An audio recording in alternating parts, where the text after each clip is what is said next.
வணக்கம். கேள்விக்களம் நிகழ்ச்சிக்கு உங்களை வரவேற்கிறோம். இது மக்களின் மேடை. தாவேகா ஆட்சி அமைக்கிறதுக்கு ரீல்ஸ் அப்படிங்கிற ஒரு விஷயந்தான் மிக முக்கியமான காரணமாக இருந்துச்சு. இன்னைக்கு தாவேகா ஆட்சிக்கே பெரும் சிக்கலாக சவாலாக வந்து நின்றுக்கிறதும் அதே ரீல்ஸ் தான். சமீபத்தில் அமைச்சர் கீர்த்தனா அரசு பள்ளி ஒன்றில் ஆய்வு மேற்கொண்டு அங்கே இருக்கக்கூடிய மாணவிகள்கிட்ட பேசி அது ரீல்ஸாக எடுத்து போட விவகாரம் பெருசாக மாறிச்சு. பல தரப்புல இருந்தும் கண்டனங்கள் அப்படிங்கிறது வந்தது.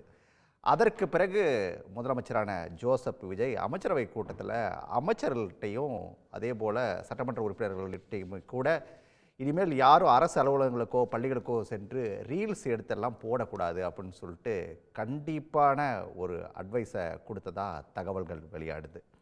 சரி, அதற்கு பிறகாவது தாவேகாவினரும் அமைச்சர்களும் சட்டமன்ற உறுப்பினர்களும் ரீல் போடாமல் இருக்காங்களா அப்படின்னு சொல்லி பார்த்தா இல்லை.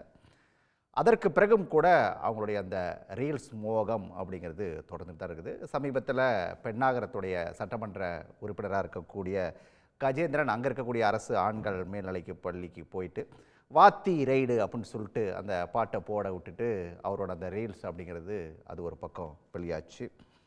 இன்னொரு பக்கம் கால்நடை பராமரிப்புத்துறை அமைச்சராக இருக்கக்கூடிய கமலி அவங்க வந்து ஒரு கால்நடை மருத்துவ ஆராய்ச்சி மையத்துக்கு போயிட்டு அவங்க அங்கே அதை ஆய்வு செய்யும்போது அதுக்கு ஒரு ரீல்ஸ் அப்படிங்கிறத அவங்க போட்டாங்க. அதன் பிறகு கல்வி அமைச்சராக இருக்கக்கூடிய பள்ளிக்கல்வித்துறை அமைச்சராக இருக்கக்கூடிய ராஜ்மோகன் மதுரைக்கு போயிட்டு அங்கே சமண படுகையில் போய் அங்கே ஆய்வு மேற்கொள்ளும் போது அதில் படுத்து அந்த சமண படுகையில் அவரே படுத்து அங்கே ஒரு ரீல்ஸ் போட்ட விவகாரம் அப்படிங்கிறதெல்லாம் பெரும் சர்ச்சையும் கேள்விக்குறியும் உண்டாயிருக்குது. சரி, ரீல்ஸே போட்டுக்கிட்டு இருக்கீங்க, எப்போ மக்கள் பிரச்சனைக்கு வருவீங்க அப்படிங்கிற கேள்வியை ஒரு பக்கம் எழுப்புறாங்க. தாவேகாவினருடைய இந்த விளம்பர மோகத்துக்கு எப்போ தான் முற்றுப்புள்ளி? இதுதான் எல்லோரும் கேட்கக்கூடிய கேள்வியாக இருக்குது.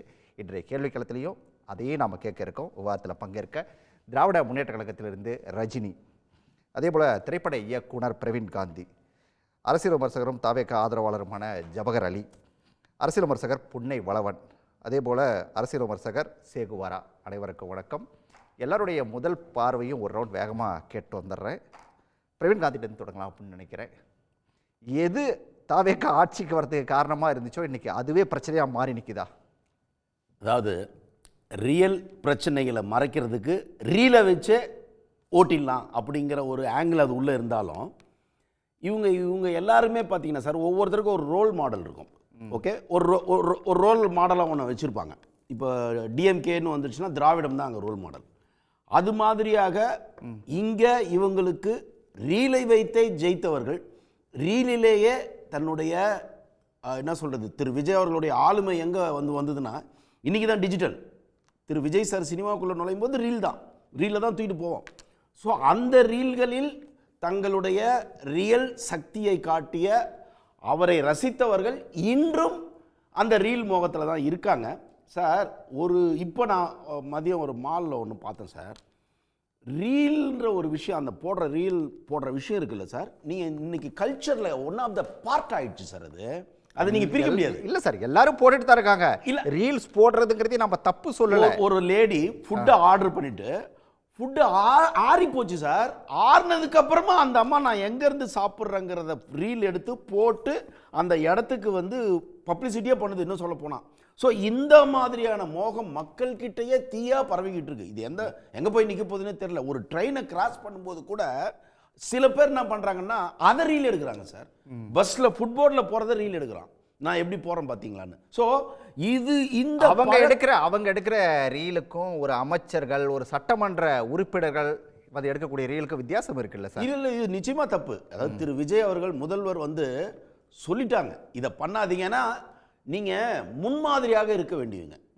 இப்போ என்ன ஆகி போச்சுன்னா சார், நீங்கள் அந்த பழக்கத்திலேருந்து நீங்களே வெளியே வரலைங்கிறது தான் தெரியுது. இவ்வளோ நாள் பழகிட்டீங்க, எங்கே போனாலும் ரீல்ஸ் எடுத்து போடுறது. ஆனால் இன்னைக்கு நீங்கள் ஒரு முன்மாதிரியாக இருக்கும் பொழுது இந்த ஒரு ஆபத்தான விளையாட்டு சார்.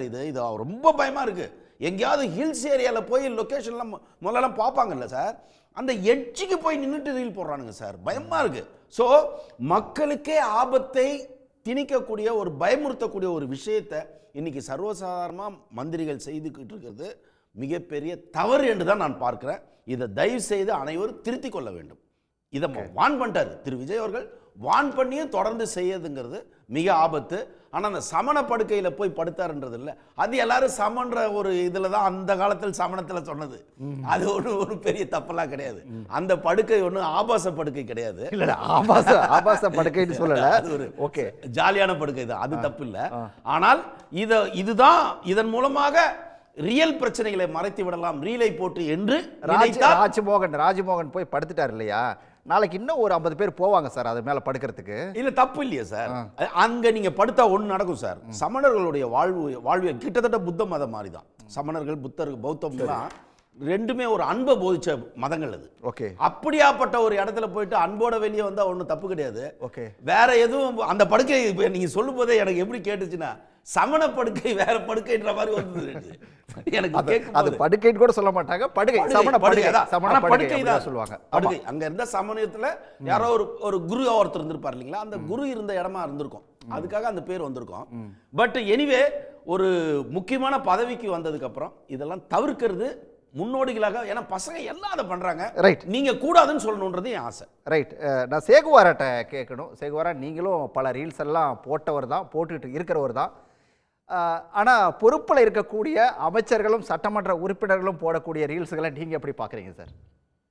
இது எப்படின்னா, 2 நாள் முன்னாடி ஒரு அமைச்சரவை கூட்டத்தில் முதலமைச்சர் வந்து கண்டிப்பாக இனி ரீல்ஸ் எல்லாம் எடுக்கக்கூடாதுன்னு அமைச்சரவைகிட்ட உத்தரவிட்டதா சொன்னார். அவர் சொல்லி ஒரு நாள்லேயே தொடர்ந்து எல்லா அமைச்சர்களும் மறுபடியும் அந்த ரீல்ஸ் எல்லாம் ஆரம்பிச்சிருக்காங்க. இதில் இன்னொரு கொடுமை என்னென்னா, நீங்களும் அதே மாதிரி ரீல்ஸை பண்ணுங்கள், ஜெயநாயகன் படம் ரிலீஸ் ஆக போகுது, அதை வந்து நீங்கள் கொண்டாடுங்கன்னு இருக்காங்க. ஏற்கனவே இவங்க என்ன பண்ணுவாங்க, கொண்டாடுவாங்கன்னு நமக்கு தெரியும். இப்போ மறுபடியும் நீங்கள் அதை இன்னும் கொண்டாடுங்கன்றாங்க. இதில் பேசும்போது இன்னும் ஒரு ரீல், இந்த முன்னாடி இந்த லைவ் ஆரம்பிக்க முன்னாடி ஒரு வீடியோ விட்டுட்டீங்க. ஸ்கூலில் வந்து சுபாஷ் சந்திர போஸ், காந்தி, பாரதியார், பாரதிதாசன் இப்படியான வாழ்க்கை வரலாறுகளை குழந்தைங்க படிச்சுக்கிட்டு இருப்பாங்க. ஒரு வீடியோ பார்க்குறேன், வயிற்றுச்சலாக இருக்குது. அதாவது தேர்தலுக்கு முன்னாடி விஜய் பரப்புரையில் பேசுனதை எழுதிட்டு ஒரு குழந்தை வந்து ஸ்கூலோட மேடையில் பேசுது. எனக்கு ரொம்ப பயமாயிருச்சு, என்னடா எங்கடா போகுது இந்த இது ஸ்கூல் பள்ளி நிலை அப்படின்னு. அதே போல் புகைப்படங்கள், முதலமைச்சரோட புகைப்படம் கல்வி நிலையங்களில் இருக்கணும், ஓகே, அது இப்போ புரோட்டோகாலாக என்னென்னமோ வேணா இருக்கட்டும். அதை அந்த இடத்துல போய் வைக்க வேண்டிய அதிகாரம் யாருக்கு இருக்குன்னு ஒன்று இருக்குது. ஒன்றிய செயலாளரா, இல்லை வட்ட செயலாளரா, இல்லை யார் போய் வைக்கிறதுன்னு ஒன்று இருக்குது. யார் வேணாலும் இஷ்டத்துக்கு கல்வி நிலையங்களில் நீங்கள் போய் வைக்கிறீங்க. இவ்வளோ நாள் விஜய் எல்லாரும் எப்படி பார்த்துருப்பாங்கன்னு நமக்கு தெரியும். கற்க கசடர கற்பவை கற்றப்பின் நிற்க அதற்கு தகன்னு ஒரு திருக்குறள் இருக்குன்னா, அதுக்கு பக்கத்தில் போய் விஜய் ஃபோட்டோ வச்சிங்கன்னா பசங்களுக்கு என்ன மண்டையில் ஏறும்? ராவண மவண்டா தான் ஏறும், கற்க கசடர ஏறாது. நீங்கள் இப்போ முதலமைச்சருடைய புகைப்படத்தை தலைமை ஆசிரியரோட அலுவலகத்தில் வச்சுருங்க, எதுக்கு கல்வி நிலையங்களில் போய் பள்ளிக்கூடத்தில் வைக்கிறீங்கன்னு தெரியல. அப்படா என்ன நம்ம புரிஞ்சுக்கிறதுனா, இங்கே வந்து முதல்ல திருந்த வேண்டியதே முதலமைச்சர் தான். இங்கே அவ்வளோ அவலங்கள் நடக்கும். கரண்ட்டு கட்டாயிருக்கும். நீங்கள் வந்து தொடர்ந்து இப்போ பிறப்பு சான்றிதழில் போய் A4 ஷீட் வாங்கிட்டோன்னு ஊழல் கேட்குறாங்க. அரசு மருத்துவமனைகளில் இன்னும் ஊழல் நடக்குது, கோவில்களில் ஊழல் நடக்குது. இதெல்லாம் நடந்துக்கிட்டு இருக்கு. இதெல்லாம் கேள்வி கேட்டால் நம்ம முதலமைச்சரோட ரீலே தனியாக ஒரு ட்ரெண்ட் ஆகிட்டு இருக்கும். பாருங்கள், அவர் இந்த வயசுலையும் எவ்வளோ யூத்தாக இறங்கி வேகமாக இறங்கி நடந்து வராரு பாருங்க, இந்த வயசுலையும் காரை வச்சு விளாட்றாரு பாருங்க. அப்போ எங்கேருந்து இதை நிறுத்தணும்னா முதலமைச்சரே நிறுத்தணும். முதலமைச்சரே நிறுத்தினாதான் இது இங்கே வரைக்கும் நிறுத்தம். இல்லைன்னு வச்சுக்கோங்களேன், ஒரு அமைச்சர் ஒரு MLA 2 பேரையுமே பார்த்தேன், இருக்கிறதுலே கொடூரம் சாவு வீட்டில் ரீல்ஸ் போட்டது. அதுவும் அந்த கேமராமேன்லாம் PC சீனிவாசன்லாம் ஸ்ரீராமில் தோற்றுருவாப்பில். அந்த கேமரா சாவு பணத்துலேருந்து ஒரு டில்ட் அப்பு, அப்படியே அந்த பணம் போகும்போது அப்படியே சோகமாக ஒரு BGM போட்டு அப்படி பார்க்குறது. சாவு வீட்டில் கூட வாங்க விட்டு வைக்க மாட்டீங்க, அந்த அளவுக்கு ஒரு கொடூரமான விஷயங்களை நான் பார்த்துக்கிட்டு இருக்கிறேன். இது எல்லாமே அவங்க தவிர்க்கணும் அப்படிங்கிறது தான். தோற்று போன MLA வேட்பாளர் கூட இன்றைக்கி அரசு பள்ளியில் போய் ஒரு மிரட்டல் விடுறாங்க. இங்கே பாமக ஜெயிச்சிருக்கலாம், ஆனால் ஆளுங்கட்சி நாங்கள் தான், இனிமேல் நாங்கள் சொல்கிறது தான் கேட்கணும்னு செய்யாறில் போய் மிரட்டுறாரு ஒரு ஆள்.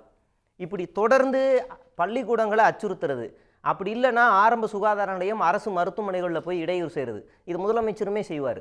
கடைசியாக கூட இப்போ எக்மூரில் இருக்கிற சைல்டு ஹாஸ்பிட்டலில் போயிட்டு வெளியே வராரு. அங்கே இருக்க எல்லாரும் கத்துறாங்க. ஒரு முதலமைச்சராக தார்மீக பொறுப்பாக என்ன செய்யணும்? நீங்கள் தயவுசெய்து அமைதியாக இருங்க, வெளியே போகணும். அங்கே இருக்க காவலர்கள்ட்ட சொல்லி கூட அப்புறப்படுத்தலாம். இல்லை அவரே அமைதியாக இருன்னு சொன்னாலே அங்கே கண்ணசச்சா கட்டலை கிட்டலைன்னா பாட்டெல்லாம் பாடலாம் இல்லாமல் அந்த மாதிரியே ஏதாவது சொல்லலாம்.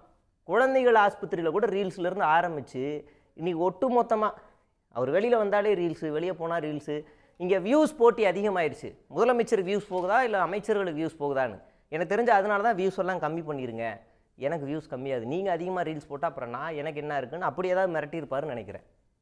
சரி, புன்னைவளவனோட பார்வை கேட்டேன். புன்னைவளவன், இப்போ வந்து முதலமைச்சர் வந்து நிறுத்த சொல்கிறத விட அவர் முதல்ல நிறுத்தணும் அப்படிங்கிற ஒரு பார்வையை சேகுவாரா முன் வச்சாரு. அப்படி தான் இருக்குதா சூழல்? இல்லை, அடிப்படையில் எதுலேருந்து அவங்க வந்தாங்களோ அது வந்து ஒரு சக்ஸஸ் ஃபார்முலாவும் இருக்குன்னும் போது அவ்வளோ சீக்கிரம் நிறுத்த முடியுமான்னு ஒரு கேள்வி இருக்குது. சொல்லக்கூடிய முதலமைச்சர் அதை அவர் சொன்னாருங்கிறதே அதாவது தகவலாக தான் தகவல் தான். எஸ், கேபினெட்டுக்குள்ளே இருந்து, அதாவது கட்சியாக இருக்கும்போது அதிகாரப்பூர்வமற்ற முறையில் தகவல் கொடுத்தது போய் அரசு அமைத்த பிறகும் ஆட்சிக்கு வந்த பிறகுமே தகவல் கொடுக்கக்கூடிய சூழல் தான். சொன்னாராங்கிறது அவருக்கும் உள்ளே இருந்த அமைச்சர்களுக்கு தான் தெரியும். இப்போ இவங்க என்ன ஒரு இது எடுக்கலான்னா, அமைச்சர்கள்ட்ட தான் சொன்னார், எம்எல்ஏக்கள் கூட்டம் நிறுத்தி சொல்லலை, அதனால் எங்களுக்கு இல்லைன்னு நினைக்கிறாங்களா என்கிற கேள்வி வருது. சேகுவாரா அவர்கள் சொன்னதைப் போல் முதலமைச்சரை பார்த்து போல செய்தல் தானே. எங்கள் தலைவரை மாதிரி, இப்போ தலைவரை மாதிரியான ட்ரெஸ் கோட் எப்படி அடுத்தடுத்து எல்லாரும் போல செய்கிறாங்களோ, அவர் எலெக்ஷனுக்கு முன்பாக அந்த ஒயிட் ஷர்ட்டு அந்த காக்கி பேண்ட் அப்படிங்கிற மாதிரி இப்போ கோட்டுக்கு மாறுற மாதிரியான பார்த்து அப்படியே ஒரு காப்பி கேட் மாடலில் போகிறது தான் ஒரு, அது நீங்கள் அரசியல் கட்சியாக எடுத்தாலும் சரி, இல்லை ஒரு கல்ட்டாக எடுத்தாலும் சரி, அது வந்து தவிர்க்க முடியாததா போயிடும். இப்போ நீங்கள் போட்டியே ரெண்டு பேருக்கு தான். ஒரு பக்கம் தாவேகாவின் அமைச்சர்கள், எம்எல்ஏக்கள், அதே போல் அவங்களுடைய கட்சியில் இருக்கக்கூடிய நிர்வாகிகள், இன்னொரு பக்கம் இன்ஸ்டாகிராம் இன்ஃப்ளூயன்சர்ஸ். இவங்க 2 பேருக்கு நடுவில் தான் போட்டியே நடக்கிறதா என்கிற கேள்வி நமக்கு எழுகிறது. ஏன்னா அடிப்படையில் எல்லாமே இது வந்து காலத்தின் தேவைன்னு எடுத்துக்கலாமா சார்? ஏன் சார் இது இல்லை, இப்படியான ஒரு விஷயத்தை ரீல்ஸுங்கிற ஒரு விஷயத்தை வச்சு தான் ஆட்சியை பிடிச்சாங்க. ஸோ இது காலத்தின் கட்டாயம், இதுதான் கரண்ட் ட்ரெண்டு, அதனால் வேறு வழி இல்லை, அதுக்குள்ளே போயிட்டு இருக்காங்க, அப்படியும் ஒரு பார்வை இருக்குல்ல, அப்படி எடுத்துக்கலாமா? காலத்தினுடைய தேவை அப்படின்னா அது சட்டத்துக்கு உட்பட்டு இருக்கக்கூடிய ரெகுலேஷன்ஸ்க்கு உட்பட்டு வந்தால் நமக்கு பிரச்சனை இல்லை. என்ன விஷயம்னா, செஞ்ச செயல்பாடுகளுக்கு நீங்கள் ரீல்ஸ் எடுத்தீங்கன்னா அது வேறு. ஆனால் இது தேவையா, முதல்ல இதற்கு உங்களுக்கான அதிகாரம் இருக்காங்கிற இடத்துல இருந்து நம்ம அதை கேட்க வேண்டிய தேவை இருக்குது. இப்போ நீங்கள் அமைச்சர் ராஜ்மோகன் அவர்களுடைய இன்றைய சமணப்படுகை, அதில் அமைச்சர் அவர்கள் மிஸ் பண்ணது என்ன கேட்டால், ஒரு பூத கண்ணாடியும் எடுத்துகிட்டு போயிருந்தாருன்னு வச்சுக்கோங்களேன், அது கரெக்டாக அந்த அதுக்கான ஒரு ஃப்ரேமாக அது நின்றுக்கவும் வாய்ப்பு இருக்குது. துப்பறியும் சாம்பு அப்படின்னு கடந்த காலத்தில் ஒரு தேவனுடைய அதில் படுத்ததில் என்ன தப்பு, சமணப்படுகையில் படுத்து பார்த்ததில் என்ன தப்புன்னு பிரவீன் காந்தி கேட்டாரே சார்.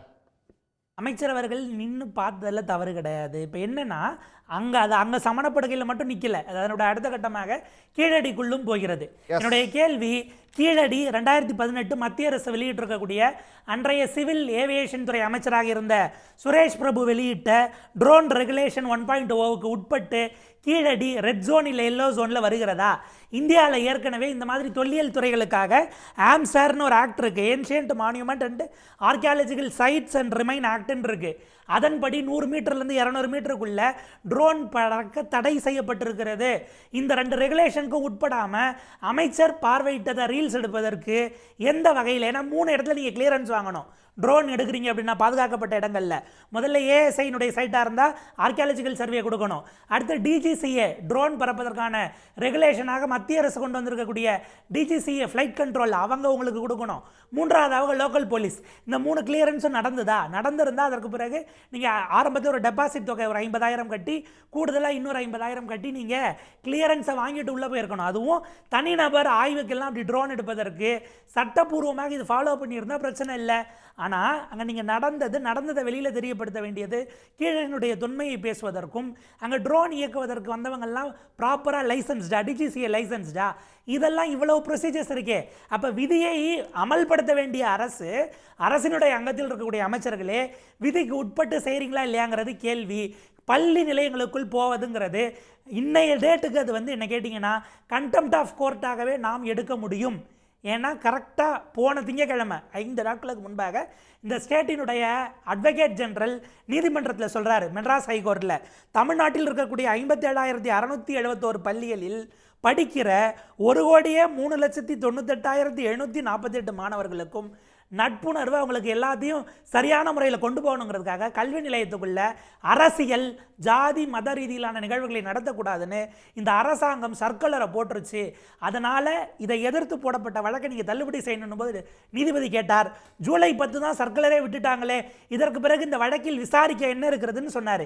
நீங்கள் சொல்லி 4 நாளில் அதே மாதிரியான ஒரு விஷயம் பள்ளிக்குள்ளே நடக்குது அப்படின்னா அடிப்படையில் அந்த எம்எல்ஏ 2 விஷயத்தை மீறி இருக்கார். ஒன்று அமைச்சர் ஆனந்த் அவர்கள் கட்சியினுடைய பொதுச் செயலாளராக அவர் கொடுத்ததையும் ஃபாலோ பண்ணலை, அரசின் சார்பாக அமைச்சர் பள்ளிக்கல்வித்துறை அமைச்சர் ராஜ்மோகன் அவர்கள் கொடுத்த சர்க்குலரையும் ஃபாலோ பண்ணலன்னா கட்சியினுடைய கட்டுப்பாட்டையும் அரசினுடைய எக்ஸிஸ்டிங் விதியையும் மீறி ஒருவர் செயல்பட்டால் அவர் மீது நடவடிக்கை எடுக்காவிட்டால் நீதிமன்றத்தில் நீங்கள் சொன்னது இந்த அரசினுடைய அட்வொகேட் ஜெனரல் சொன்னதை மீறி நடைபெற்றதற்காக இந்த அரசின் மீதே நீதிமன்றத்தில் நீங்கள் தவறான வாக்குறுதி கொடுத்தீங்களான்னு கண்டெம்ட் மூவ் பண்ண முடியுமே.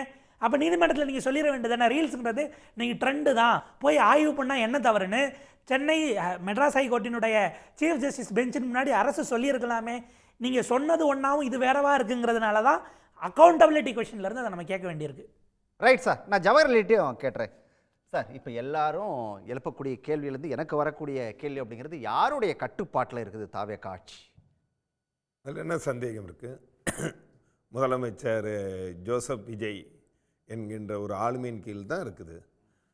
அதாவது இன்றைக்கி தமிழ்நாடு ஒரு புதுமையான அரசியலை இன்றைக்கு மக்கள் பார்க்குறாங்க. இதுவரைக்கும் 60 வருட காலம் இருவேறு திராவிட கட்சிகள் ஊழலால் நிறைந்து கரைஞ்சி போய்கிட்டு இருந்த சூழலை மாற்றி ஊழலற்ற ஆட்சியை தமிழ்நாட்டு மக்களுக்கு கொடுக்கணுங்கிற நிலையில் நீங்கள் அதாவது உங்களுக்கு இந்த ஊழல் இங்கே ஊழல் இருக்குது அங்கே ஊழல் இருக்குன்னா உங்களால் சொல்ல முடியல, சொல்ல முடியாத சூழ்நிலையில் பழனியை பத்தி தமிழ்நாடே பேசிட்டு இருக்கு. எது பழனியை பத்தி தமிழ்நாடே பேசிட்டு அது இருக்கு. எந்த அது நிறைய பேசிட்டோம். நாம ரீல்ஸ்க்குள்ள வருவோம். அல்ல அது தவறா, அது எந்த ஊழலும் இல்ல, பத்திரப்பதிவிலும் ஊழல் இல்ல, இல்ல பள்ளி இல்ல அத பத்தி பேசலாம், நிறைய பேசலாம் ஜவஹர்லால் சார். இல்ல பழனிலயும் ஊழல் இல்ல. ஆனா அத பத்தி இதே பேசலாம், நிறைய எதிர்க்கட்சிகள் பேசலாம். நாம அடுத்து என்னன்னா தமிழ்நாட்டுல ஸ்ட்ராங்கா இருக்கிறாங்க. அதனால அந்த ஆளுங்கட்சி மீது அவதூற பரப்பணுங்கிற ஒரு நிலைப்பாட்டில் இருக்கிறவங்க பேசணும் இருக்காங்க. நான் என்ன கேட்கிறேன், அவர் அமைச்சர் பள்ளிக்கல்வித்துறை அமைச்சர், தொல்லியல் துறைக்கும் அமைச்சர். அவர் ராஜ்மோகனை பொறுத்த வரைக்கும் ஜாதி மதங்களுக்கெல்லாம் அப்பாற்பட்ட மிகச்சிறந்த பண்பாளர். அவர் அனைத்து மதங்கள் வழிபாடுகளையும் அவர் மதிக்கக்கூடியவர். அவர் சமூக சமண படுகையில் போய் அதை அவர் மெத்தலைமை படுக்கலை, அந்த கல்லில் படுக்கிறாரு. இதில் என்ன ஆச்சு? இதில் நீங்கள் கடந்த காலங்களில் ஸ்டாலின் அவர்கள், முன்னாள் முதலமைச்சர் ஸ்டாலின் அவர்கள் வயல்ல ரோட போட்டு ஷூ போட்டு நடந்து, அதெல்லாம் உங்களுக்கு ரீல்ஸா தெரியல. இது முதலமைச்சர் ஏற்கனவே சொல்லிட்டாரு, இது ரியல் ஆட்சி.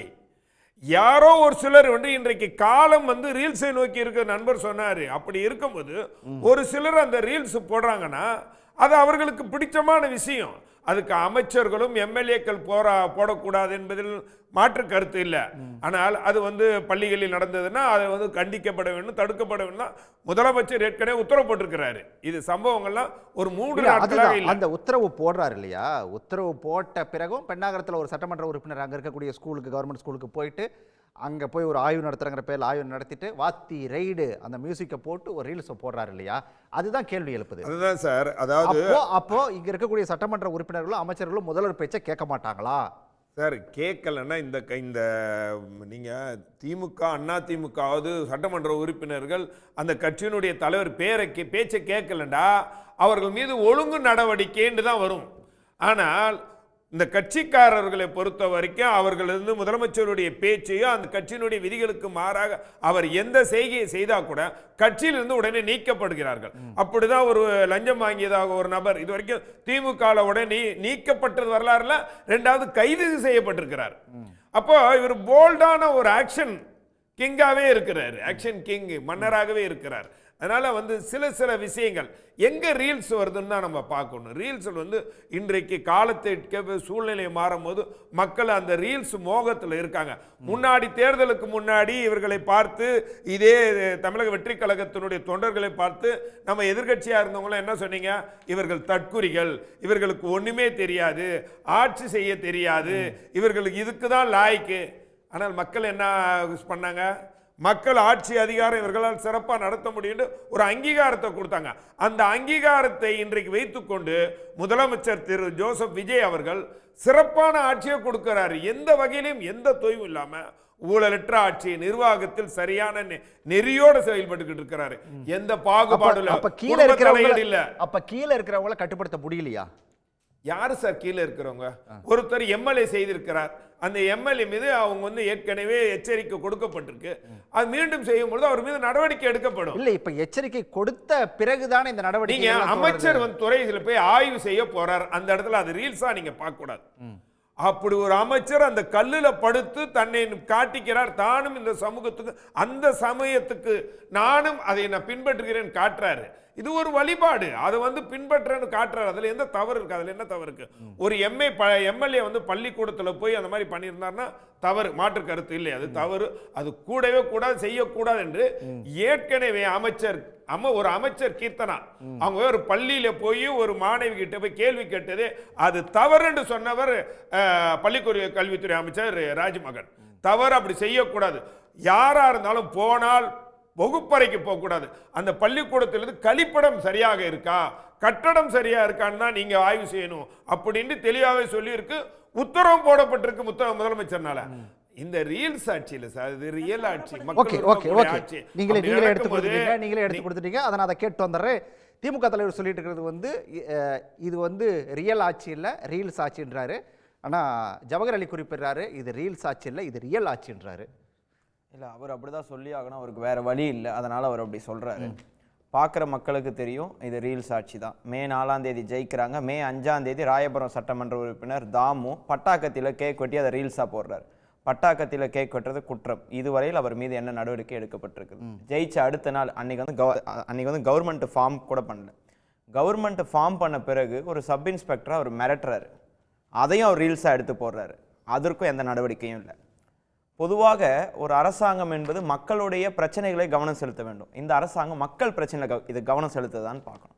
மக்கள் பிரச்சனையை தவிர்த்து விட்டு, அதாவது மக்கள் பிரச்சனைகளுக்கு எங்கெங்கெல்லாம் குரல் கொடுக்கணுமோ, மேகதாது விஷயத்தில் வாயை திறக்காத புசி ஆனந்த் ஜனநாயகன் படம் வருது, எம்எல்ஏக்களுக்கெல்லாம் உத்தரவு போடுறாரு, மாவட்ட செயலாளருக்கு சிறப்பாக கொண்டாட வேண்டும், கோலாகலமாக தியேட்டரை நீங்கள் அலங்கரிக்க வேண்டும்னு சொல்றாரு. மக்கள் பிரச்சனையை பற்றி கான்சென்ட்ரேட் பண்ற இந்த டைம்ல ஜனநாயகன் படம் வருது, நீங்க அதுக்கு நீங்க இது கொண்டாடணும்ன்றது. இதை தான் நாங்க சொல்றோம். இன்றைக்கும் சினிமா மோகத்திலே இந்த ஆட்சி சென்று கொண்டு இருக்கிறது. அதே முறை அதாவது இது ஜவஹர் அலி அண்ணா எங்க தலைவரை பத்தி சொன்னார். அவர் இந்த மாதிரிலாம் போனாரே ஷூ போட்டுன்னு சொல்லி. ஆனா கோவிட் வார்டுக்கு அவர் அந்த பிபிடி கிட் போட்டு போறப்பையும் அவர் ஹாஸ்பிட்டலில் போய் யாரை சந்திச்சாரு, எத்தனை பேரை சந்திச்சாருன்னு ரீல்ஸ் எடுத்து போடல. அதே மாதிரி திமுகவினர் மீது அன்றைய ஆட்சி காலத்தில் யார் மீது நடவடிக்கை எடுக்கவில்லை என்று சொல்லுகிறார். நான் புள்ளி விவரத்தோடு சொல்லுகிறேன். அன்றைக்கு தவறு செய்த திருவெற்றியூர் சட்டமன்ற உறுப்பினர் KP சங்கர் அவர்கள் மீது உடனடியாக நடவடிக்கை எடுக்கப்பட்டது. அன்றைக்கு எங்களுடைய துணை பொதுச் செயலாளராக இருந்த அண்ணன் பொன்முடி அவர்கள் மீது தவறு செய்தவுடன் நடவடிக்கை எடுக்கப்பட்டிருக்கிறது. கைது செய்யப்பட்டார்களா? உங்க ஆட்சியில நடவடிக்கை கூட எடுக்கல. தாவேக ஆட்சியில ஒரு சின்ன நடவடிக்கை கூட எடுக்கல சார். கைது செய்யப்பட்டிருக்காங்களா? நீங்க ஊராட்சி மன்ற இப்ப யார் மேல நடவடிக்கை பாஞ்சிருக்கு அத தான் அவர் கேக்குறாரு. யார் மேல? உங்க இதுல இந்த நடவடிக்கை எடுத்திருக்கீங்களா? சார், யார் சட்டமன்ற நடவடிக்கை எடுத்து விஜய சரவணன் மீது இதுவரையில என்ன நடவடிக்கை எடுக்கப்பட்டிருக்கிறது? பாலியல் முடிச்சிட்டு அவர் முடிச்சிட்டு ரஜினி முடிச்சிட்டு ஒரு செகண்ட் முடிச்சிட்டு உடந்தையாக இருக்கிறார். பட்டாக்கத்தி கலாச்சாரம் திமுக ஆட்சி காலத்துல ரவுடிகள் ஒவ்வொருத்தர் பண்ணிக்கிட்டு எம்எல்ஏ வெட்டாருன்னு சொல்றாங்க. அவர் மீது நடவடிக்கை எடுக்க துப்பில்லை இந்த அரசாங்கத்துக்கு. நீங்க பேசுறீங்க நடந்தது போல ஜவஹர் அலி முடிச்சிட்டு பதில் சொல்லுங்க. பாத்தீங்கன்னா முடிச்சிட்டு பதில் சொல்லுங்க சார். நாளைக்கு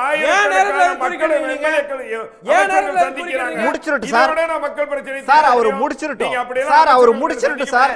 இவ்வளவு நேரம் நீங்க தான் பேசுறீங்க. அவர் முடிச்சிட்டு ஆட்சி காலத்துல பட்டாக்கத்தியோட ரவுடிகள் சுத்துறாங்க. இன்னைக்கு அந்த ரவுடி இன்னைக்கு தாவே சட்டமன்ற உறுப்பினராக இருக்கிறாங்க. அதான் நாங்க கேள்வி கேட்கிறோம். அதுக்கு நடவடிக்கை எடுக்காத நீங்க திமுக ஆட்சியில் எப்படி இருந்தது சார்? ஆமா சார், திமுக ஆட்சியில சரியில்லை, தாவேக்காக்கு உங்களுக்கு மிகப்பெரிய வாய்ப்பு கொடுத்திருக்காங்க, நடவடிக்கை எடுங்க. ஒரு சட்டமன்ற உறுப்பினர் மீது ஒரு பெண் சொல்றாங்க, அந்த ஸ்ரீவைகுண்ட சட்டமன்ற உறுப்பினர் மீது அவர் பாலியல் இதுல அவர் உடந்தையாக இருந்திருக்கிறார், அவர் மீது நடவடிக்கை எடுங்கன்னு சொல்றாங்க. புசி ஆனந்த் மீது ஊழல் குற்றச்சாட்டு சுமத்தப்பட்டிருக்கிறது. அந்த பெண்ணை கட்சியில இருந்து நீக்கிறீங்க. நீங்க முன்னேற்று தான் சொல்றீங்க. இருங்க அந்த பெண் இருங்க நீங்க தான் சொல்றீங்க யாரையும் விட மாட்டேன், தொட்டா விட மாட்டேன், தொட்டவங்களையும் விட மாட்டேன் அப்படின்னு டைலாக் பேசுறீங்க. தொட்ட புசி ஆனந்தியை ஏன் நீங்க விட்டு வச்சிருக்கீங்க? அதே மாதிரி ஊழலே செய்யலையா? அழகா சொன்னாரு. பழனியில இன்னைக்கு என்ன நிலைமை? நீங்க அதுதான் அமைச்சரவை கூட்டத்துல பேசுறீங்க ஊழலே நடக்காதுன்னு. பழனியில ஆதாரத்தோடு வெளியிடப்பட்டிருக்கிறது. அவர்கள் மீது எல்லாம் என்ன நடவடிக்கை எடுக்கப்பட்டது சார்? நீங்க ரீல்ஸ் போட்டு ஆய்வுக்கு போறது பிரச்சனை. இன்னைக்கு சூலூர்ல கூட நீங்க சொன்னீங்க, அதாவது கால்நடைத்துறை அமைச்சர் கமலி ஆய்வு போயிருக்காங்க. அவங்க ஆய்வுக்கு போறப்போ அதிகாரிங்க யாரையும் கூப்பிடல, அங்க இருக்கிற சட்டமன்ற உறுப்பினரை கூப்பிடல. அவங்க அதுக்கு அங்க போறதுக்கான காரணம் என்ன தெரியுமா? அவங்க செல்ஃப் ப்ரமோஷன் பண்ணிக்கணும், அவங்க ப்ரமோட் பண்ணிக்கணும்னு போறாங்க.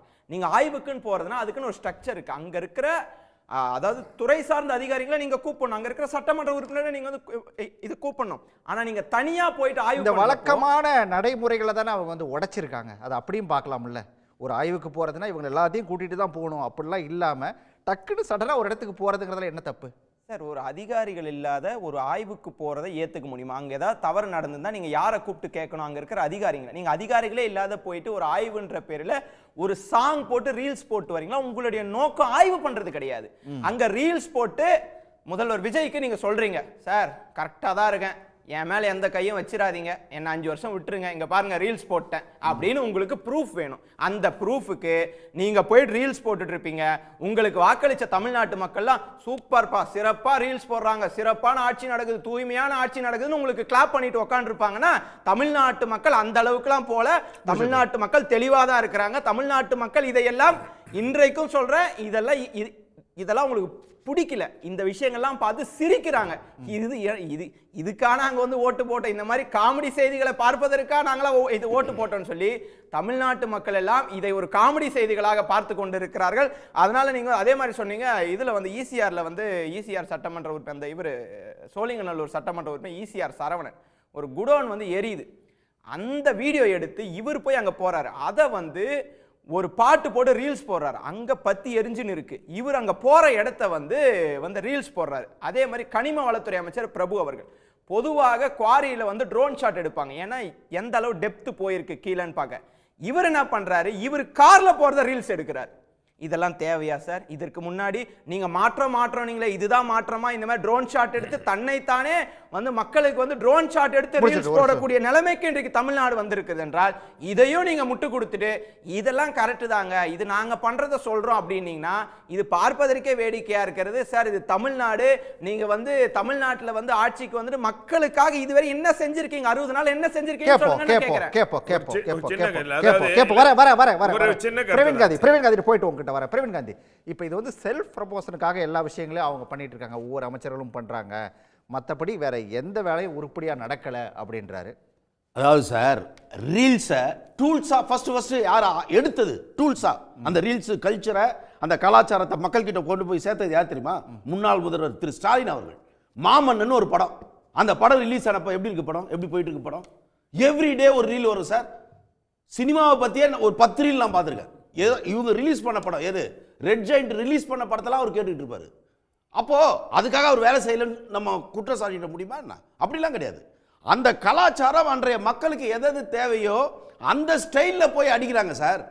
இன்னொன்று சார், நான் ஒன்றும் உளவியலாக நான் இதை எப்படி இதை நம்ம பார்க்கணும் அப்படின்னா சார், உளவியலாக எப்படி இதை பார்க்கணும்னா சார், திரு விஜய் அவர்கள் வந்து இதுவரைக்கும் இருந்ததில் எம்ஜிஆர் ஒருவேளை இப்போ இருந்திருந்தாருன்னா இது மாதிரி 10 மடங்கு இருக்கும். ஏன்னா அந்த மக்களுக்கு பிடிச்சவங்களோட சேர்ந்து ஒன்று செய்யணுன்றது இருக்கு பார்த்தீங்களா? இப்போ ஸ்கூலில் கொண்டு போய் அவருடைய இதை வைக்கும்போது ஒரு நேர்மையானதான். திருக்குறளுக்கு பக்கத்தில் திரு விஜய் வச்சா திரு விஜய் தான் திருக்குறள் எழுதினாருன்னு எதிர்காலத்தில் எழுதினாலும் எழுதிடுவானுங்க.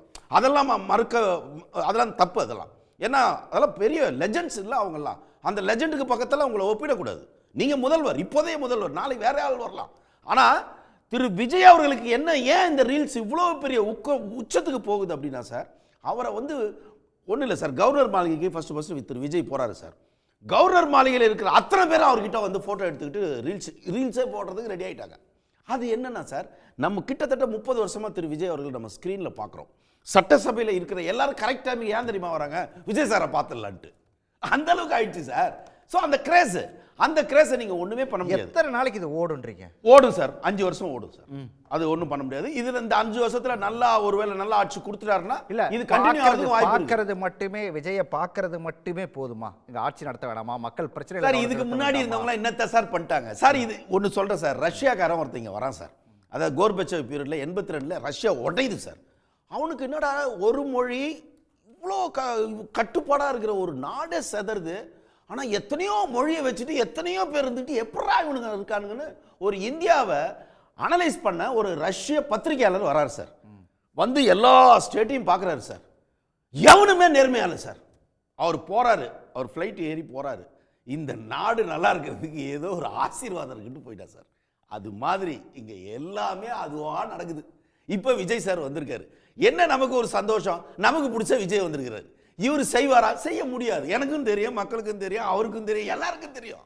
இருந்தாலும் வண்டி ஓடும், அப்படியே போயிட்டே இருக்கும்.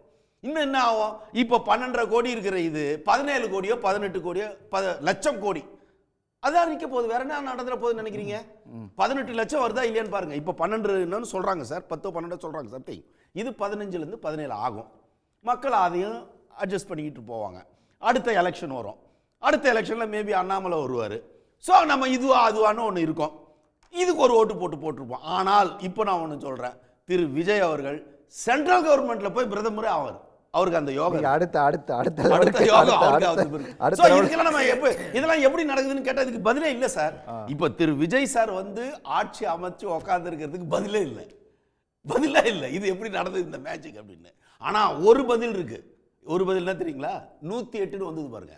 அது ஒரு 125 வந்ததுன்னு வச்சுங்க, நீங்க ரீல்ஸ் போடுறதுல யாரும் கேள்வியே கேட்க முடியாது. இப்போ அட்லீஸ்ட் இப்போ நீங்க ஒரு சின்ன கட்டுப்பாட விதி வச்சது பாருங்க. இங்க 2 தான் சார் ஆட்சி செய்து. விஜய் என்ற ஒரு மக்களுக்கு பிடித்த தலைவரும், இப்போதைய தலைவரும், முன்னாள் மக்களுக்கு பிடித்த ஒரு நல்ல நடிகர், அற்புதமான மனிதர், அவரும் விதியும் சேர்ந்து தான் ஆட்சி பண்ணுது. ரைட். நான் சேகுவாராட்ட கேட்கணும். சேகுவாரா, பிரவீன் காந்தி ஒரு விஷயத்தை குறிப்பிடுறாரு இல்லையா? அதாவது விஜய் அப்படிங்கிற அந்த மாஸ், அதாவது திரையில் பார்த்தவரை தரையில் பார்க்கும்போது மக்களுக்கு ஒரு சந்தோஷம் வருது. அதனால் அவர் கூட வந்து ஒரு சின்ன ஃபோட்டோ எடுத்தால் கூட அதை ரீல்ஸாக போடணும்னு நினைக்கிறாங்க. அப்படி இருக்கும்போது கூட இருக்கக்கூடிய சட்டமன்ற உறுப்பினர்கள், அமைச்சர்களும் அதே பண்ணுறதுல என்ன தப்பு அப்படிங்கிற ஒரு கேள்வியை, ஒரு பார்வையை அவர் முன்வைக்கிறாரு.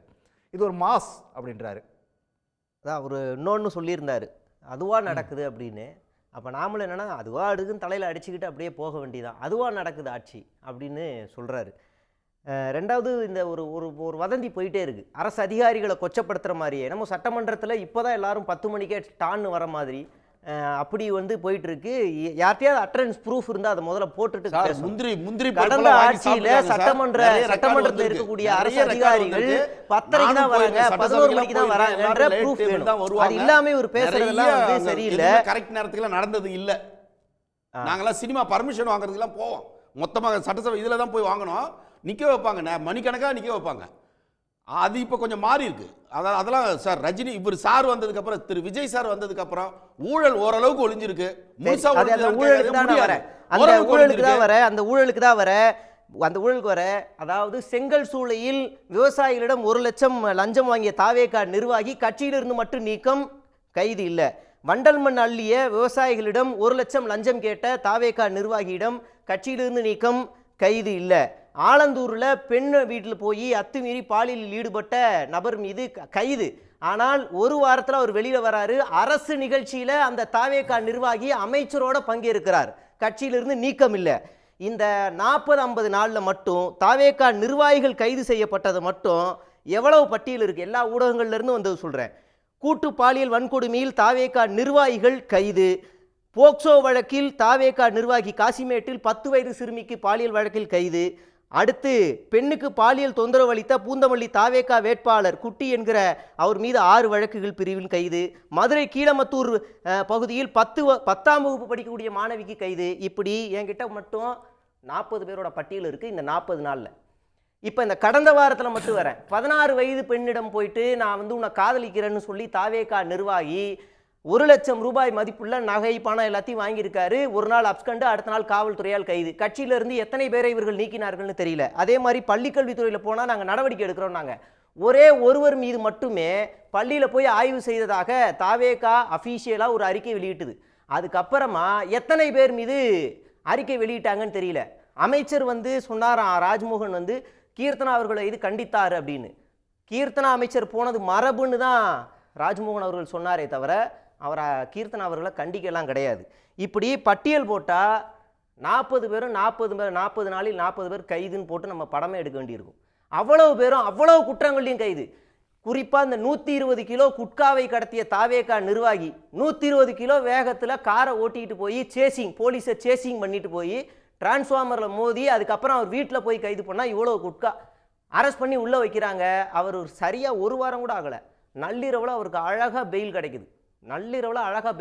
ஆனால் ஒரு 120 கிலோ மதிப்புள்ள ஒரு குட்கா வைத்திருந்த நாகர்கோவிலை சேர்ந்த ஒரு மாற்றுத்திறனாளிக்கு மரண தண்டனை, மரணம், லாக்அப் டெத்து. இதுதான் மாற்றம். நீங்கள் நல்லா கவனிங்க. ஒன்றே கைது இருக்கும், இல்லைனா கட்சியிலிருந்து நீக்கப்பட்டிருப்பார்.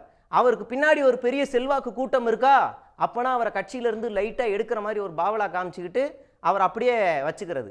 அவருக்கு பின்னாடி எதுவுமே இல்லையா, அப்படியே இது பண்ணிக்கிறது. பழனி விவகாரம் பற்றி பேசுகிறார். பழனியில் ஊழல் நடக்கலாம், எதுக்கு சார் பதிவாளரை வந்து சஸ்பெண்ட் பண்ணணும், எதுக்கு அவர் தூக்கணும் நீங்கள், அப்படி இந்த கேள்வி வருது.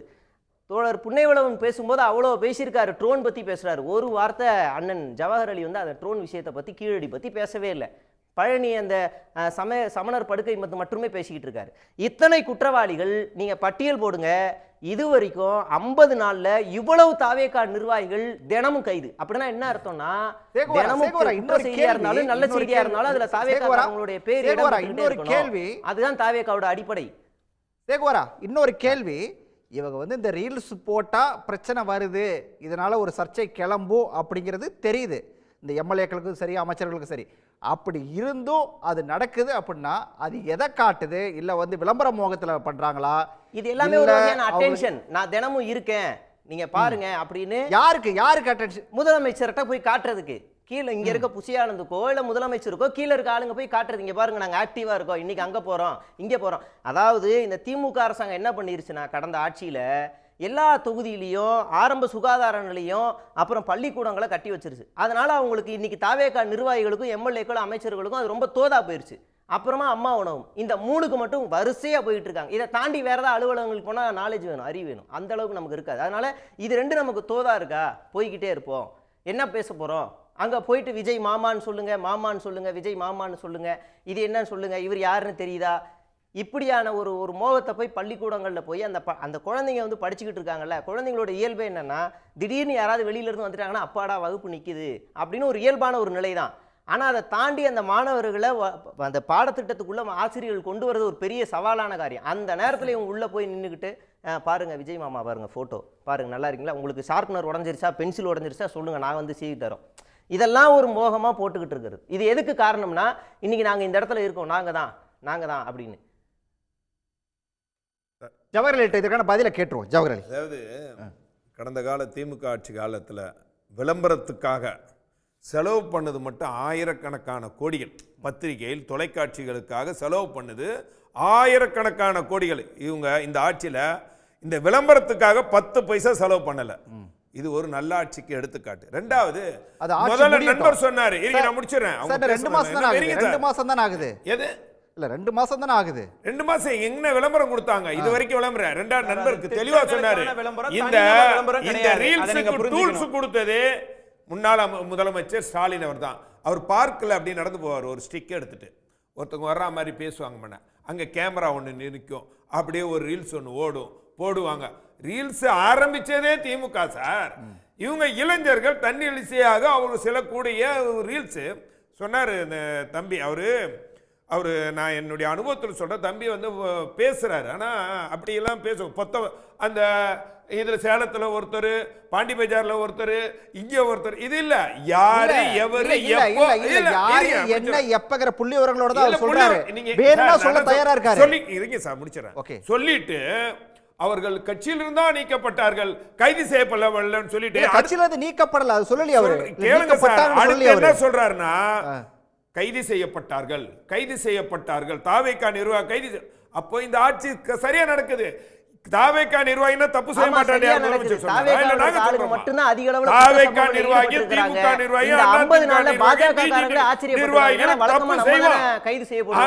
அரசாங்கம் அவர்களை தண்டிக்குதா இல்லையான்னு இது. கடந்த கால திமுக அதிமுக ஆட்சி இல்ல, இப்ப கட்சிக்காரன் தப்பு செஞ்சவன் தண்டிக்கப்பட்டிருக்கானா? இங்க தண்டிக்கப்படுறால, அதுதான் ஒத்துக்கிறீங்க. தாவேகாக்காரங்க பாலியல் குற்றவாளிகள், கஞ்சா கடத்தல்ல கட்டு பஞ்சாயத்துல லஞ்சம் வாங்குறது எல்லாமே தாவேகா நிர்வாகிகள் தான் வாங்குறாங்கன்னு ஒத்துக்கிறீங்க. இந்த 50 நாள்ல எல்லா வகையான குற்ற சம்பவங்களும் ஈடுபட்டது தாவேகா நிர்வாகி தான் ஒத்துக்கிறீங்க. ஒரு செகண்ட், 2 பேர் பேசினா புரியல.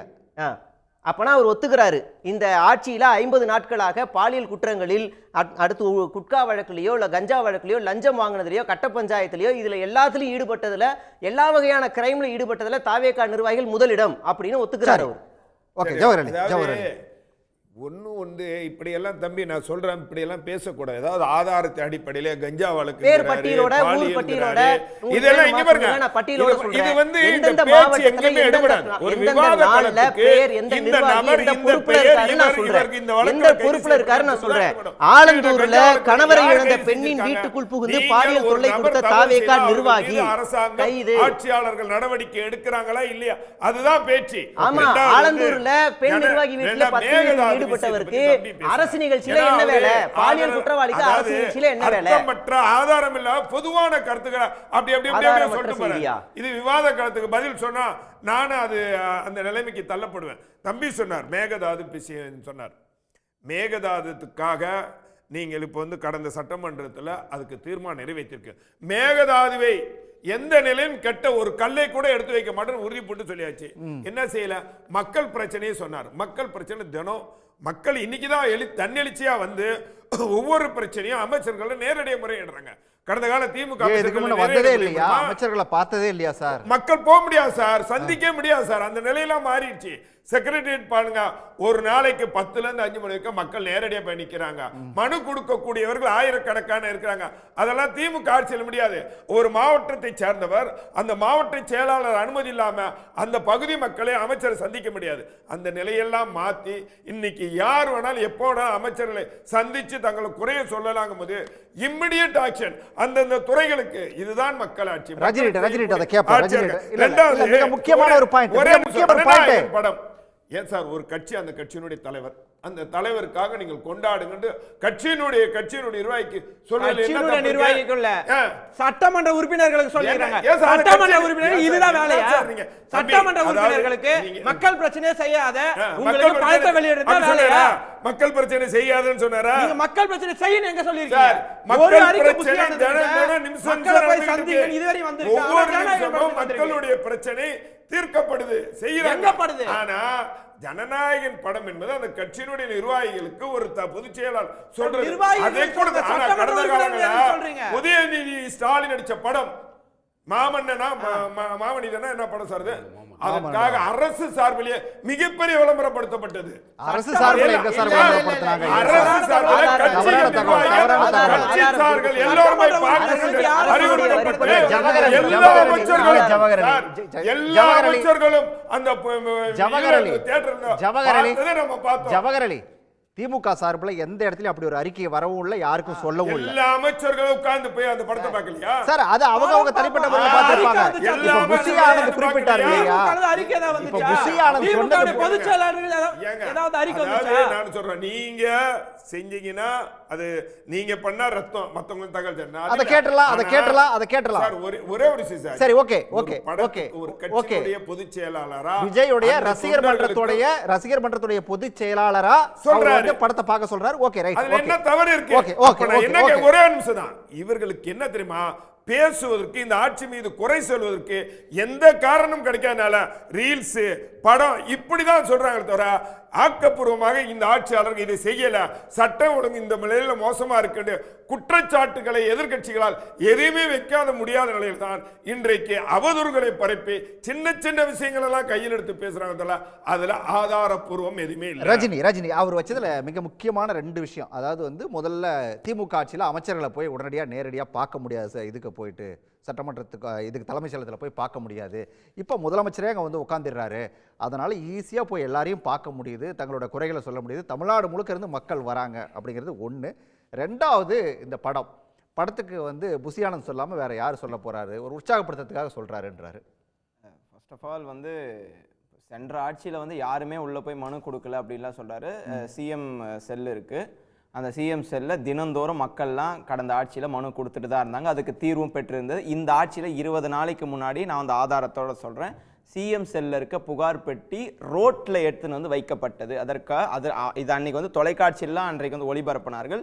அந்த சிஎம் செல்லில் இது மனுக்கள் வாங்காத வந்து கூட்டம் அதிகமாகிடுச்சின்னு சொல்லிட்டு ரோட்டில் எடுத்துகிட்டு வந்து வச்சு அந்த மனுக்களை பெறக்கூடிய ஒரு நிலைக்கு இந்த தாவேக அரசாங்கம் மக்களை தள்ளி இருக்கிறது அண்ணன் மறந்துட்டாருன்னு நினைக்கிறேன். அண்ணனுக்கு ஒரே ஒரு நினைவுபடுத்துகிறேன். அதாவது அந்த ப்ராசஸ் எப்படின்னா, சிஎம் செல்லுக்கு போய் மனு கொடுக்குறப்போ அவங்களுக்கு ஒரு அக்னாலஜ்மெண்ட் நம்பர் வரும். அந்த நம்பர் கூட தராத ஒரு மனுவா வாங்கி வச்சுட்டு மக்களை ஒரு அதாவது இதை நடு ரோட்டுக்கு எடுத்து வந்து விட்டது தாவேக அரசாங்கம் என்பதை அண்ணன் மறந்துடக்கூடாது. திமுக ஆட்சியில் எல்லாரும் வந்தாங்க, தலைமைச் செயலகம் வந்து மனு கொடுத்துட்டு போனாங்க, எல்லாரையும் சந்திச்சாங்க. இன்னைக்கு முதலமைச்சர் அதாவது முதலமைச்சர் அமைச்சர்கள் கூட சந்திக்க முடியாத அளவுக்கு முதலமைச்சர் சட்டமன்றத்தில் வந்து உட்காந்துக்கிறாரு. யாரும் போனா அவ்வளவு சீக்கிரம் முதலமைச்சரை பார்க்க முடியதில்லை. அந்த நிலையில இன்றைக்கு முதலமைச்சர் இருக்கிறார். அப்படியே முதலமைச்சரை போனா சாதாரண மனிதர்களும் தலைமைச் செயலகத்தில் போனால் முதல்வரை பார்க்கலான்ற முதல்வர் இவர் கிடையாது. சட்டமன்ற உறுப்பினர் கூட இன்னைக்கு பார்க்க முடியாத நிலையில தான் இன்றைய முதலமைச்சர் இருக்கிறார். அவர் சட்டமன்றத்திற்கு வராரு, மக்களை சந்திக்கிறாரா, போய் வந்து அமைச்சர்களை சந்திக்கிறார், யாரையும் சந்திக்கிறார். அவர் இருக்கிறாரு, யாரோ பெரிய பெரிய தொழிலதிபர்களை சந்திக்கிறாரு, வீட்டுல பெரிய பெரிய நடிகர் நடிகைகளை சந்திக்கிறாரு. இவ்வளவு பெரிய பெரிய ஆளுங்களை சந்தித்து விட்டு பணியூர்ல இருக்கிறார். அவர் வந்து எல்லாரையும் மக்களை தினந்தோறும் சந்திக்கிற முதலமைச்சர் இன்னைக்கு கிடையாது. அண்ணா அதை வந்து உணரணும். அதே மாதிரி சொல்லாது இந்த மாதிரி ஜனநாயகன் படத்துக்கு என்னோட கேள்வி சார், நீங்க ரசிகர் மன்றம் அது எல்லாம் இருக்கட்டும் சார், நான் கேட்கறது சிம்பிள் கொஸ்டின் சார். ஒரு கட்சியினுடைய பொதுச் செயலாளர் அதாவது தாவேகா சட்டமன்ற உறுப்பினர்களுக்கு நீங்க இந்த மாதிரி கொண்டாடணும். சட்டமன்ற உறுப்பினரோட வேலை ஜனநாயகம் படத்தை கொண்டாடுறது இல்லை சார், அவங்க மக்கள் பிரச்சனையை செய்யணும் சார். திமுக ஆட்சியில நீங்க போற போக்கில் அடிச்சு விட்டு போறீங்க. திமுக சார்பு அரசு விளம்பரம் பண்ணி இதெல்லாம் சொல்றீங்க, அது ஒரு தவறான தகவல். அந்த மாதிரி எங்கேயும் விளம்பரப்படுத்தல. திமுக சார்பாக கூட எங்கேயும் விளம்பரப்படுத்தல. உதயநிதி ரசிகர் மன்றத்தின் சார்பாக தான் இது அது வந்து விளம்பரப்படுத்தப்பட்டது. தமிழ்நாடு அரசோ திமுகவுடைய கட்சியோ அன்றைக்கு எதுவும் செய்யவில்லை என்பதை நீங்க அண்ணன் வந்து உணரணும். இன்னைக்கு தாவேகாவுடைய லெட்டர் பேட்ல அந்த அறிக்கை வருது. அதனால தான் நான் கேட்கிறேன், ரீல்ஸ் மோகத்தை அதாவது புசி ஆனந்தே ப்ரோமோட் பண்றாரு. தலைவன் எவ்வளியோ தொண்டன் அவ்வளி. அதனால தலைவரே கரூர்ல 41 பேர் செத்த பிறகு 3 நாள் கழிச்சு ரீல்ஸ் போட்டாரு. அப்படிப்பட்ட தலைவரை பெற்றிருக்கிற தாவேகா எந்த மாதிரி இருக்கு? கரூர்ல கூட ஜெயிக்க முடியல. அதே மாதிரி தாவேகாவளையும் ஜெயிக்க முடியல. அதையும் நீங்க ஒத்துக்கணும். தாவேகாவளை ஜெயிக்க முடியல. தாவேகா பல தொகுதியில ஜெயிச்சிருக்கு சார். வேற மணி வாங்கி இருக்கீங்க. இந்த நிலைக்கு கரூர்ல 5 தொகுதியில 3 தொகுதி தாவேகா ஜெயிச்சிருக்காங்க. ஒண்ணே ஒரு தாவேகா தோக்கடிச்சிருக்காங்க. அத நீங்க கரூர் மாவட்டத்துல பெரிய மாவட்டம். ஒரு செகண்ட் ஜெயிச்சிருக்காங்க. ஒரு செகண்ட் ரொம்ப நேரமா காத்திருக்காரு. புண்ணைவளவன் ரொம்ப நேரமா காத்திருக்காரு. புண்ணைவளவன் தொகுதியில இல்லை கரூர்ல ஜெயிக்கல. கரூர்ல புண்ணைவளவன் ரெண்டுக்கு ஜெயிச்சது எம்ஆர் விஜயபாஸ்கர். இல்ல அது ஒரு தொகுதி. ஓகே புண்ணைவளவன் போற புண்ணைவளவன் சார் கரூர்ல மொத்தம் 4 தொகுதி இருக்கு. அதுல ஒன்னு தான் தாவேகா கிருஷ்ணராயபுரம், இன்னொன்னு எம்ஆர் விஜயபாஸ்கர், மீதி 2 திமுக. சரிங்களா? இந்த ஆய்வுங்கிறதே அதுல ஒரு வாங்கிட்டோம் ரீல்ஸ்க்காக தானா அப்படின்னு ஒரு கேள்வி வருது இந்த நேரத்துல. ஓகே, அந்த இடத்துல நீங்க 2 பேருமே பேசினதை தாண்டி மக்கள் அதிமுகவை தேர்ந்தெடுத்தாங்க. நீங்க 2 பேர் வச்ச குற்றச்சாட்டுமே அவங்க ஏத்துக்கலங்கிறது தான்.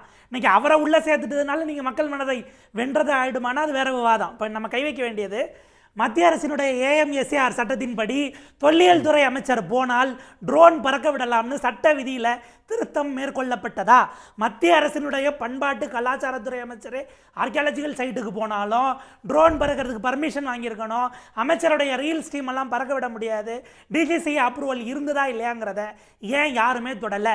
ஒரே விஷயம் ஞாபகப்படுத்த, 2023 தஞ்சை பெருவுடையார் கோவில் சதய விழாவுக்கு அனுமதி இல்லாமல் 2 ட்ரோனை பறக்க விட்டு வீடியோ ஷூட் பண்ணதுக்காக 5 பேர் கைது செய்யப்பட்டார்கள். 2 ட்ரோன். சாமானியனுக்கு ஒரு விதியும் அமைச்சருக்கு ஒரு விதினா அந்த விதி தளர்த்தப்பட்டுச்சுன்னா அதை கேள்வி எழுப்பணுமா கூடாதா? மத்திய அரசினுடைய சட்டங்கள் அதில் சட்டம் இயற்றுவதற்கு ஃப்ளைட் கண்ட்ரோலு ட்ரோன் டிராஃபிக் எல்லாம் நம்மகிட்ட கிடையாது. அமைச்சர் வாங்கினாரா இல்லையாராங்கிறத ஏன் தொட மாட்டேங்கிறோங்கிறது கேள்வி. 2வது, இந்த ரீல்ஸ் விவகாரத்தில் யோசிச்சிங்கன்னா அமமுக எம்எல்ஏவை இருட்டில் காருக்குள்ளே கையெழுத்து வாங்கினதே நம்ம ரீல்ஸ் எடுக்கிற அளவுக்கு தான் இருந்தோம்னா அது நம்ம என்னவா புரிஞ்சுக்க வேண்டியிருக்கு? அவர் என்ன விஜய் மக்கள் இயக்கத்தில் சேர்ந்து 3 மாதத்திற்கு ஒரு முறை நான் ரத்த தானம் கொடுக்குறேன்னு இது கையெழுத்து போட்டாரா இருட்டில் காருக்குள்ளே? கட்சி தலைவருக்கு தெரியாமல் ஒரு எம்எல்ஏவை கூட்டிட்டு போய் காருக்குள்ளே வச்சு கையெழுத்து வாங்குவதற்கு பெயர் என்ன அப்படிங்கிறத நான் மக்களுக்கே விட விரும்புகிறேன். இதை தாண்டி இருக்கக்கூடியது அமைச்சர்கள் எம்எல்ஏகளை விடவும் அதிகாரிகள் இன்னைக்கு பெரிய அளவுக்கு இந்த ரீல்ஸுக்கு பின்னாடி அவங்க இதற்கு முன்பான திமுக ஆட்சியிலும் இருந்தார்கள். அது ஒரு பீக்கை தாண்டி போயிட்டு இருக்கோம். நம்ம பார்க்க வேண்டியிருக்கு. ஒரு ஐபிஎஸ் ஆஃபீஸர் நினைக்கிறேன், அவருடைய சபார்டினேட்டை அவர் கடுமையாக திட்டுறாரு ஏதோ இன்டர்னல் மீட்டிங்கில். அதை ரீல்ஸ் எடுத்து வெளியில் போடுறாங்க. நேற்றைக்கு ஒரே ஒரு கேள்வி ஜவஹர் அலி ஒரு மிக முக்கியமான இன்னொரு இடத்த தொட்டார். திமுக ஆட்சியில ரீல்ஸுங்கிறது திமுக ஆட்சியில தான் ஆரம்பிச்சது, இப்போ அது கொஞ்சம் அப்டேட் ஆயிருக்குது அப்படின்றாரு. அதை எப்படி எடுத்துக்கிறது? நீங்க கவர்னன்ஸை எடுத்து பதிவு பண்றதுக்கும் அதை டிஐபிஆர் பதிவு பண்றதுக்கும் இங்கே ஹேண்டில். இப்போ அவர் காலையில் வாக்கிங் போகும்போது திமுக தலைவர் மு க ஸ்டாலின் அவர்களுடைய ரீல்ஸ் சொன்னார். அது சிஎம்ஓ ஹேண்டில் இருந்து வந்ததா இல்லை எந்த ஹேண்டில் இருந்து வந்ததா? அவருடைய பர்சனல் ஹேண்டில் இருந்து வந்ததா? இது தனி. இப்போ எதிர்கட்சிகளை சட்டமன்றத்தில் அது ஏறத்தாழ அலறவிட்ட அப்படிங்கிற அளவுக்கு டிஐபிஆர் ஹேண்டில் இருந்து போடுவது எந்த வகையில் அரசு செலவில் நடத்துகிற ப்ரமோஷனாக வருமா வராதா? நீங்கள் ஓட விட்ட செதற விட்ட பதற விட்டெல்லாம் பர்சனலாக இருக்கக்கூடிய ஹேண்டில்ஸு இதில் செய்கிறதுக்கும் ஒரு ஐடி விங் செய்கிறதுக்கும் டிஐபிஆர் ஹேண்டில் பயன்படுத்துறதுக்கும் சரியா தவறா இப்போ அப்படிங்கிற ஒரு கேள்வி இருக்கு. இதில் என்னன்னா அதிகாரிகளை நான் தொட்டேன். அந்த ரீல்ஸ் சார் முன்னாள் முதலமைச்சர் ஸ்டாலின் அவர் நடைபயணம் போகும்போது அது ரீல்ஸ் யார் எடுத்ததுங்கிறீங்க? நான் கேட்கறது இன்னைக்கு அமைச்சர் கீழடிக்கு போனதற்கு நான் கேட்கிறேன் சார். கீழடி ஆய்வு செய்யறதுக்கு போனார் சார். அந்த இடத்துல அந்த படுக்கையிலே இருந்து படுத்து பார்க்கிறார் சார். இதுல என்ன தவறு இருக்குது சார்? அவர் அது கேட்டது அது இல்ல சார். ஜவஹர்லால் ட்ரோன் மூலம் எடுத்ததை ஏன் சொல்றீங்க? வீடியோ போன்ல எடுத்துப்பாங்க. சட்டம் மீறல நான் பேசிட்டு இருக்கேன். கீழடியில அதுக்கு யார் அனுமதி கொடுத்தது? அதுதான் அவர் கேக்குறாரு. அங்க தடை இருக்குது. போய் ஆய்வு செய்யறதுக்கு அவருக்கு அதிகாரம் இருக்கு சார். சார் ஆய்வு செய்ய அதிகாரம் இருக்குது. ட்ரோன் பறக்க விடுறதுக்கு யார் அனுமதி கொடுத்தாங்க? பகுதி ட்ரோன் பறக்கிறதுக்கு அது தடை செய்யப்பட்ட பகுதி. அங்க யார் அனுமதி? Yellow prone zone, red prone zone இருக்கு. இந்தியா முழுக்க 3800க்கும் மேற்பட்ட இடங்களுக்கு இருக்கு. அதுல இது உள்ளடக்கம். நீங்க ட்ரோன் எப்படி சொல்றீங்க? அங்க ட்ரோன் எடுத்த வீடியோவே இருக்கு. ட்ரோன் வீடியோ வந்திருக்கு சார். ட்ரோன் எடுத்து ஷூட் பண்ண வீடியோ ஒரு ஆங்கிள் எடுத்துக்கலாம். வீடியோ போன்ல கூட எடுத்துக்கலாம். அப்படியே இருக்கு சார். அப்படியே எடுத்துக்கலாம் கேக்குறேன். நம்ம மாநிலத்தின் நம்முடைய கலாச்சாரத்தை பிரதிபலிக்கக்கூடிய அனைத்து அதிமுக ஆட்சி காலத்துல கொண்டு வர மத்திய அரசு மாத்த சொல்லுங்க. மத்திய அரசு சொல்லி சட்டத்தை மாத்த சொன்னீங்கன்னா அமைச்சர்கள் போய் ட்ரோனை வச்சு ரீல்ஸ் எடுப்பாங்கன்னு சட்டத்துல இல்லாத நீங்க இதுக்கு முன்னாடி எத்தனையோ அமைச்சர்கள் போய் ஆய்வு செஞ்சிருக்கிறாங்க. முன்னாடி மாஃபா பாண்டியராஜன், அதுக்கப்புறம் தென்னரசு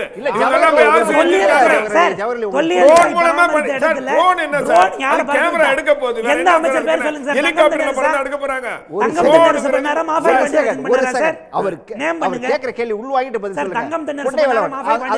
மத்திய அரசாங்கத்திட்ட பெர்மிஷன் வாங்கணும்னு சொல்றாரு. மத்திய அரசு கொஞ்சம் தெளிவுபடுத்துங்க அவருக்கு. சார் மாஃபாய் பாண்டியராஜன் தங்கம் தென்னரசோ ஆர்கியாலஜிக்கல் சர்வே ஏஎஸ்ஐனால பராமரிக்கப்படுகிற அவங்களுடைய கட்டுப்பாட்டில் இருக்கக்கூடிய பகுதிகளை எதை ட்ரோன் எடுத்தாங்கன்னு ஒரு இடத்த மென்ஷன் பண்ணி சொல்லுங்க சார். என்ன சொல்றாரு? இல்ல ட்ரோன் பறந்தா என்ன தப்புன்னு அங்கதான் வந்து நிக்கிறாரு திரும்ப அவரு. இந்திய சார் ஏஎம்எஸ்ஏஆர்ங்கிற சட்டம் மத்திய அரசு கொண்டு வந்த சட்டத்தின்படி தடை செய்யப்பட்டிருக்கு சார். மத்திய அரசாங்கம் ஒரு புது சட்டம் கொண்டு வந்திருக்கு சார். வந்தே மாதரத்தை தான் முதல்ல பாடணும்னு அந்த சட்டத்தை நீங்க மதிச்சு அப்படிதான் பண்ணணும்னு சொல்றீங்களா? ட்ரோனை விட்டுட்டு திரும்ப நீங்க இல்ல நீங்க மத்திய அரசாங்கம் ஒரு சட்டம் கொண்டு வந்துருச்சுன்னா ஒரு ட்ரோன் பறக்கிறதுக்கும் ஒரு ஆய்வு செய்யறதுக்கும் மாநில அரசாங்கத்திற்கு உரிமை இருக்குங்கிறத நம்ம காலகாலமா சொல்லக்கூடிய விஷயம் சார். அப்ப மத்திய அரசாங்கத்திலே அமர்நாத் ராமகிருஷ்ணனோட அறிக்கையை அப்படியே வெளியிடுவோம் தமிழ்நாடு அரசு சொல்லுங்க. எல்லா விஷயத்தையும் கேட்டுட்டு ஆர்கியாலஜிக்கல் சர்வே ஆஃப் இந்தியா முழுமையான செலவு மாநில அரசாங்கத்துக்கு. சார் இப்போ நான் அப்படியே கேக்குறேன், இதே ஏஎஸ்ஐ திருப்பரங்குன்றம் மலையை அளவீடு செய்யணும்னு வந்த போது முடியாதுன்னு அரசு சொல்லியிருக்க வேண்டியதானே? அளவீட்டுக்கு எடுத்த பிறகு நாங்கள் கூடுதலாக தமிழ்நாட்டினுடைய வருவாய்த்துறை அங்கே போய் ஏன் ஒத்துக்கிட்டாங்க? ஏஎஸ்ஐ உள்ளே வந்தபோது மத்திய அரசினுடைய துறை வரணும்னு அவசியம் இல்லை, தமிழ்நாட்டில் தொல்லியல் துறை வச்சிருக்கோன்னு இப்போ ஒரு மாசத்துக்கு முன்னாடி வந்தப்ப மதுரை உயர்நீதிமன்றம் சார் தொல்லியல் துறையில மாநில அரசாங்கத்துக்கு அதிகாரம் இருக்கா இல்லையா? அதான் கேள்வி. ஃளைட் கண்ட்ரோல், ட்ரோன் கண்ட்ரோல் மாநில அரசுடைய சப்ஜெக்ட்டா? மத்திய அரசோட சப்ஜெக்ட்டா? Drone control, flight control, air traffic மாநில அரசா மத்திய அரசா? சார் தமிழ்நாட்டுல விமான போக்குவரத்து அமைச்சர் சார் சட்டப்படி அது போக கூடாது சார். தடை இருக்கு சார். அதான் சொல்றாங்க சார் திரும்ப திரும்ப. தடை சார் ஒரு மாநில அரசாங்கத்தினுடைய அமைச்சர் போறாரு, ஆய்வு செய்யறா, இருக்கக்கூடிய அந்த சார் முதலமைச்சரே போனாலும் பறக்க கூடாது சார். முதலமைச்சரே போனாலும் பறக்க கூடாது சார். அமைச்சர் இருக்காங்களா தமிழ்நாட்டுல? சரி ஓகே ஓகே ஓகே அதெல்லாம் அடுத்ததுக்கு வருவோம். சரி நிறைவா என்னதான் செய்யணும் அடுத்து விஜய்? ஒண்ணு தன்னுடன் இருப்பவர்களை, இது ரஜினி சார் சொன்னதுதான் சார். ரஜினி சார் வாழ்த்து சொல்லிட்டு ஒன்று சொன்னார், நீங்கள் எவ்வளவுக்கு எவ்வளோ கேர்ஃபுல்லாக இருக்கீங்களோ திரு விஜய் சாருடைய பேர் காப்பாற்றப்படும். அவர் கூட இருக்கிற தொண்டர்கள்ல இருந்து ரொம்ப கேர்ஃபுல்லாக இருங்கன்னு சொன்னார். ஒரு அட்வைஸாக சொன்னார். அதை தான் இப்போ நம்ம புரிஞ்சுக்கணும். என்னென்னா நீங்கள் எது செஞ்சாலும் அது அவரை தான் போய் தாக்கும். அதனால் உடனிருப்பவர்கள் அனைவரும் கொஞ்சம் புரிஞ்சுக்கிட்டு, ஏன்னா எல்லா கட்சிகளும் தாவேகா எங்கே தப்பு செய்யும், எங்கே விஜய் காலை வந்து வலிக்கு இழுத்து விடலாங்கிற இதில் இருக்கும்போது ஒவ்வொரு தொண்டரும் இந்த மாதிரியான எந்த தவறும் வராமல் குறிப்பாக அமைச்சர்களும் எம்எல்ஏக்களும் பொறுப்புணர்வோடு இருந்தாதான் நீங்க விஜய் சாருக்கு விசுவாசமா இருக்கீங்கன்னு அர்த்தம். விஜய் சார் நல்லா தொடர்ந்து இருக்கணும்னா அவர் தொல்லை இல்லாம இருக்கணும். நான் ஏற்கனவே ஒரு பேட்டியில் ஒன்று சொன்னேன், உங்களால அவரு நிம்மதியா இருக்க மாட்டாருப்பா, பாத்துங்கப்பான்னு சொன்னேன், எப்போ சொன்னேன். அதுதான் இப்ப நடந்துகிட்டு இருக்கு. அப்போ உடன் இருப்பவர்கள் அத்தனை பேரும் விஜய் சார் ஒரு ஒரு குறிக்கோளோட வந்திருக்காரு, ஒரு பெருசா சாதிக்கணும்னு வந்திருக்காரு. அதுக்கு நீங்க இதெல்லாம் தவிர்த்தா மட்டும்தான் அவர் மாபெரும் தலைவரா வர முடியும். நன்றி சார், நன்றி நன்றி. விவாதத்தில் பங்கேற்ற அனைவருக்கும் நன்றி. மீண்டும் ஒரு நிகழ்ச்சியில் சந்திக்கலாம் நேயர்களே. நன்றி, வணக்கம். உடனுக்குடன் செய்திகளை தெரிந்து கொள்ள சன் நியூஸ் பெல் ஐகானை கிளிக் பண்ணுங்க.